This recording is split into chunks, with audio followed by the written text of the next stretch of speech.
Bonjour, mon nom est Patrice Baudouin. Aujourd'hui, j'ai décidé de débuter un balado concernant le projet sur lequel je travaille avec plusieurs collaborateurs depuis, je dirais presque 10 ans, que je tente de partir un projet du nom de Talicium. Pourquoi ce balado-là? Eh bien, je vais expliquer en fait qu'est-ce que je veux obtenir comme objectif. Avec Talicium, ou en général, que ce soit avec d'autres collaborateurs aussi, ou avec Talicium lui-même.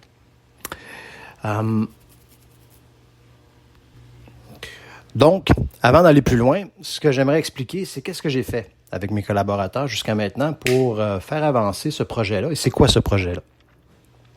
Essentiellement, ce projet, c'est pour vendre des produits agricoles.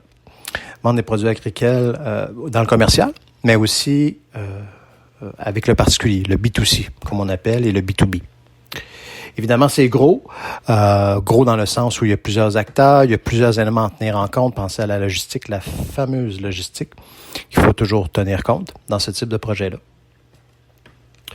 Et aussi, évidemment, trouver la clientèle, trouver les fournisseurs, et j'en passe. Ça existe déjà, des solutions pour vendre des produits agricoles. En fait, ça a toujours existé depuis que l'humanité mange. Donc, ça fait longtemps. Depuis une cinquantaine d'années, les chaînes d'approvisionnement se sont basées sur la standardisation. Ça veut dire le volume, essentiellement, la réduction de la variété. D'où la popularité, là, depuis une quinzaine d'années, du biologique, des paniers, ce genre d'initiatives-là. Au Québec, il y en a. Je pense à Équiterre qui a été un pionnier à ce niveau-là pour les paniers. Mais il y en a d'autres aussi ailleurs dans le monde. Aujourd'hui, par contre, on est arrivé à un plateau pour vendre les produits végétaux, ceux qui poussent dans le fond, dans le champ, qui sont ensuite vendus soit pour l'humain, soit pour l'animal. Là, je veux que vous compreniez une chose. Là. Ici, premièrement, je fais du live enregistré et j'ai aucun parti pris. Donc, je ne veux pas non plus discriminer ou encore valoriser une initiative meilleure que l'autre. Moi, mon objectif, concernant la production alimentaire, mon objectif, c'est vraiment de trouver des nouvelles pratiques de vente, d'approvisionnement pour le marché local qui tient compte des volumes, donc des fermes, des grosses fermes, qui sont souvent monoculture ou quelques produits, qui sont aussi dans la distribution, avec les fermes à variété, sont souvent plus petites, très variées, mais avec des salaires aussi qui peuvent être très intéressants, là, surtout quand le produit est de bonne qualité et que le propriétaire de la ferme sait vendre ses produits. Ce qui n'est pas le cas pour toutes les fermes. Donc, trouver une collaboration. Je vais insister là-dessus parce que depuis que j'ai commencé ce projet-là, je constate que cette collaboration-là n'existe pas vraiment. Il y a vraiment des silos dans la production alimentaire ainsi que dans sa distribution. Des silos qui s'expliquent, dans le fond, entre les types de production qui sont faites. Le maraîcher, les petits fruits, le fourrage, le grain. Tous ces produits-là suivent une même logique de distribution, mais ont des acteurs différents. Maintenant, qu'est-ce que je viens faire là-dedans? Ou encore Talicium, ou toutes ces initiatives qui existent depuis longtemps, qui veulent vendre de la production locale à travers la technologie avec des plateformes. Qu'est-ce qui se passe avec ça? Essentiellement, ça fait longtemps que ça existe. Ça doit faire un bon 15 ans maintenant minimum, que ce genre d'initiatives-là ont vu le jour.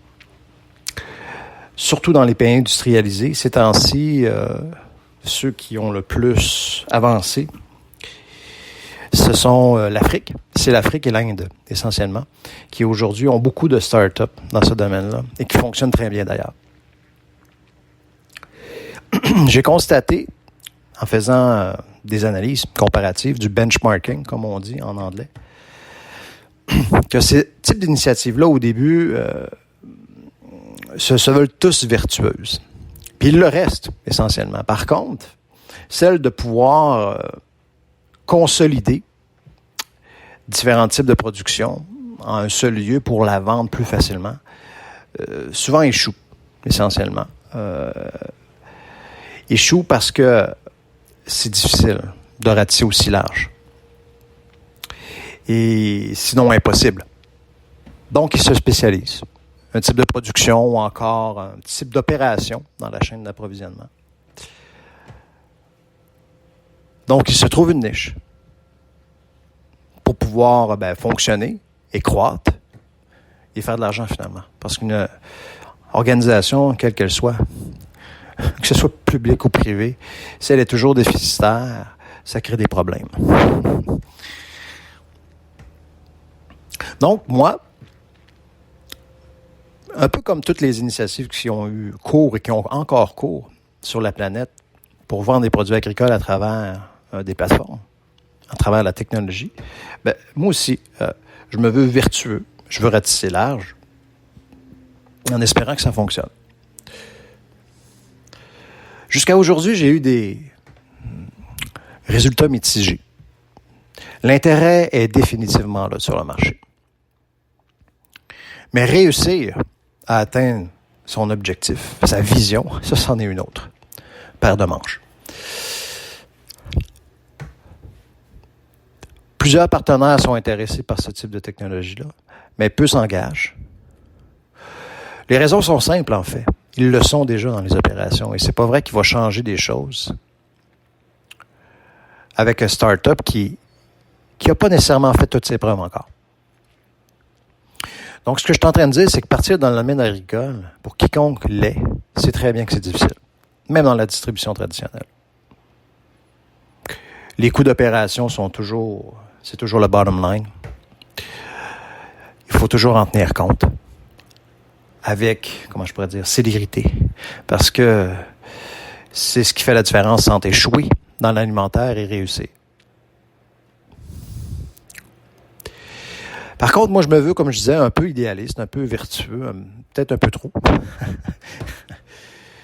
J'essaie, encore aujourd'hui, avec Talicium, avec mes collaborateurs,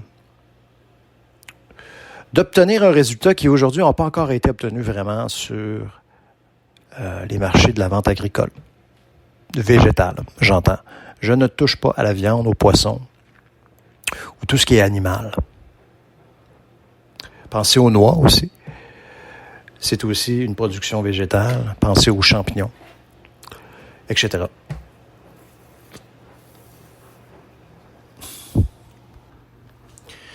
Aujourd'hui se veut une introduction à un podcast, à un balado pour mettre sur le web, dans un maximum de plateformes, pour que je puisse partager la vision que j'ai et aussi échanger avec des gens, avec des collaborateurs qui sont intéressés à ce domaine-là.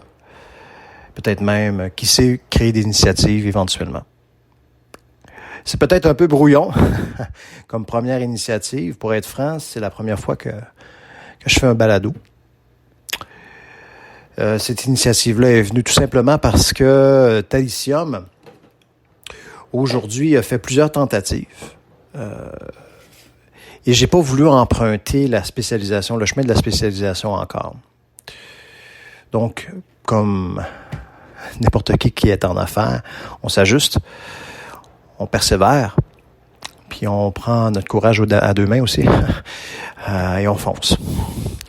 Alors, une chose à la fois, aujourd'hui, mon premier balado, en espérant que des gens soient intéressés à ce que j'ai à dire pour l'avenir de l'alimentaire, pour sa pérennité, et en espérant que, qui sait, de concrétiser cette vision-là encore plus fortement, la matérialiser, la rendre effective, la rendre opérationnelle, la rendre rentable pour le mieux, pour un meilleur avenir dans la production végétale que l'humanité d'ailleurs a grand besoin aujourd'hui.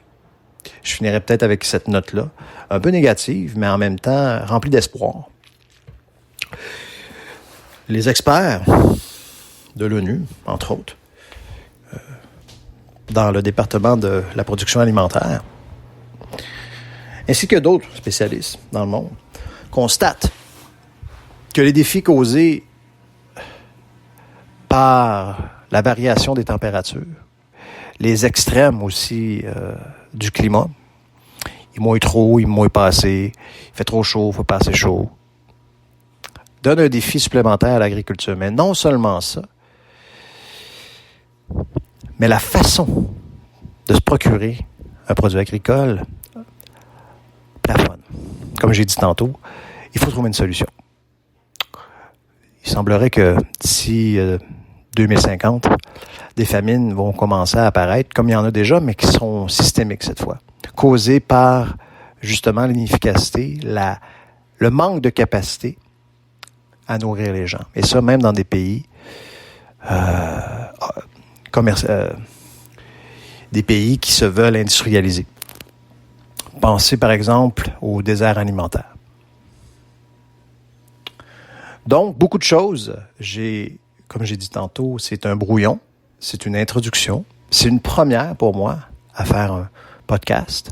Mais j'espère que les gens intéressés vont m'écouter, vont commenter. N'hésitez pas. Envoyez-moi un courriel si ça vous intéresse à info@commercialtalicium.com, THALIESIUM.com. C'est avec grand plaisir que je vais vous lire et qui sait même introduire vos idées, vos interventions dans mes prochains podcasts. Donc sur ça, je vous remercie beaucoup de votre écoute en espérant vous avoir encore comme auditeur. Bonne journée.